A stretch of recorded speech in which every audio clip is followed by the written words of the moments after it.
The first console I ever owned was the PlayStation 2. Several years later came the PlayStation 3, which is the console that I would say I spent the most time playing. Coming home from school or just spending nights with friends, just those endless nights and sleepovers where you would just get lost in the world of video games. Now, I currently own the PlayStation 4, and although the addiction of gaming is gone for me, I still like to pay an occasional visit here and there. In fact, Last of Us 2 comes out this Friday, and I am pretty excited for that, ladies and gentlemen, let me tell you that.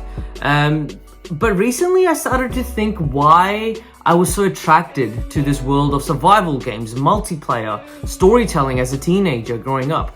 Let me just address the elephant in the room. We all know the negative aspects of video games, right? You're being lazy, it's damaging your vision, you're procrastinating, gaming addiction.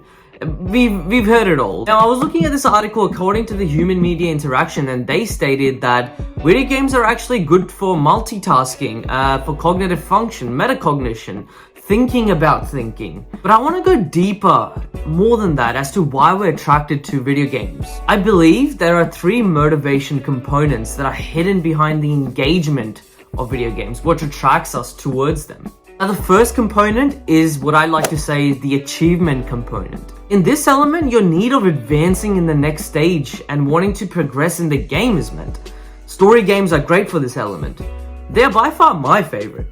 I always want to know what happens next, always want to rank up in levels and finish the missions and get to the end of the game. A sense of completion. If you're a PlayStation gamer, there's something called trophies, and if you're an Xbox, it's called achievements. You earn trophies as rewards for certain achievements when playing PlayStation games, online or offline.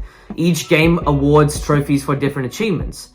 Well, I was obsessed with them. I think I had 4 or 5 platinum trophies, and in order to get that, I would be playing one game for at least 40 plus hours, trying to, finish the game in the biggest difficulty, or trying to do all these ridiculous things that the game required you to do. Only then you would get that trophy, and then after getting all the trophies, then you would get the platinum trophy. It was just, I don't know how I did it. When I look back now, I'm just, oh my god, man, I really had no life. But the older I got, I started to realize that I'm someone who likes achieving things. I like sense of completing things, whether it's reading a book or whether it's doing an exercise for a certain amount of time.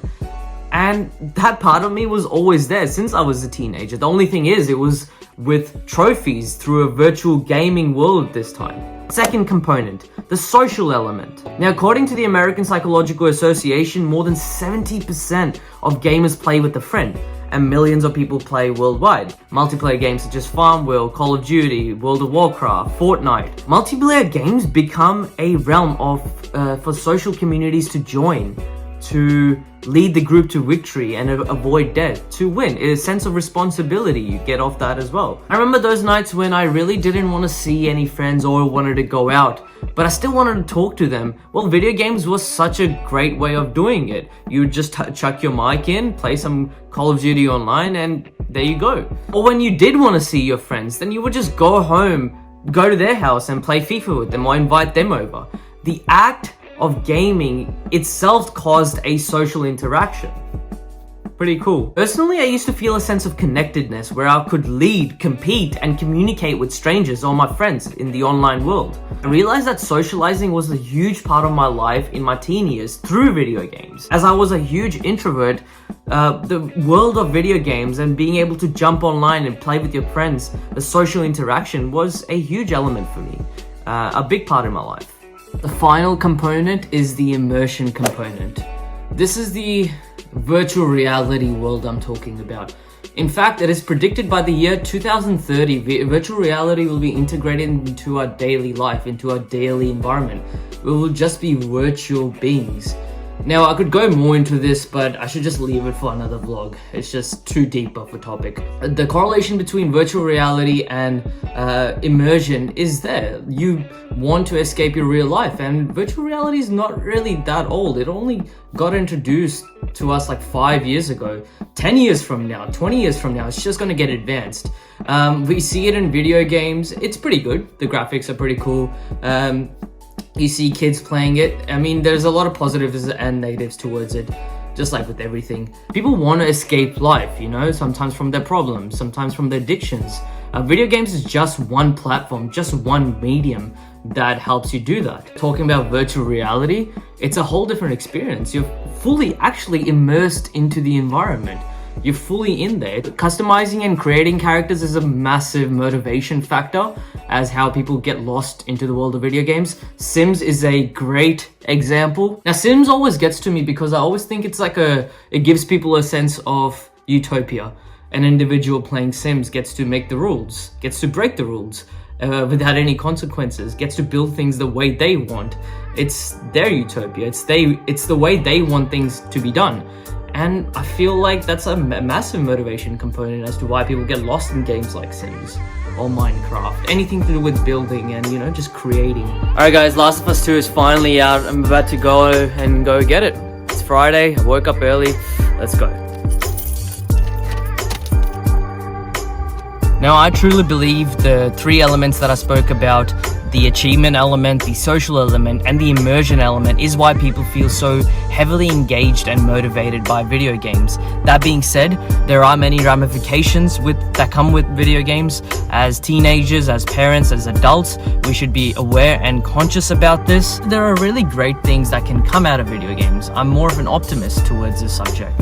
As long as we don't spend too much time detached from reality, as long as we're not procrastinating too much, and as long as we don't depend on these elements, for example, the social element to socialize, as long as we don't depend on the achievement element or the immersion element of video games, we can use different mediums such as reading books, going out, talking to people.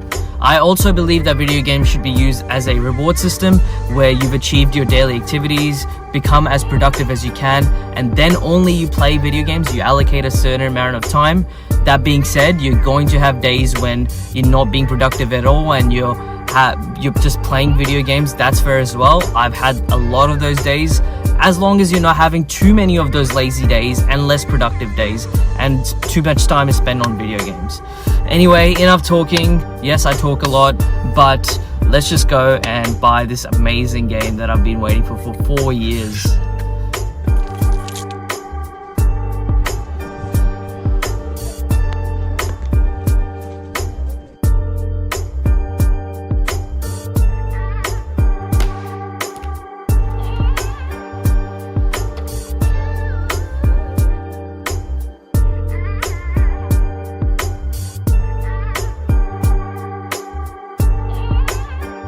Hey guys, after the credits is a channel that allows you to see things from a different perspective.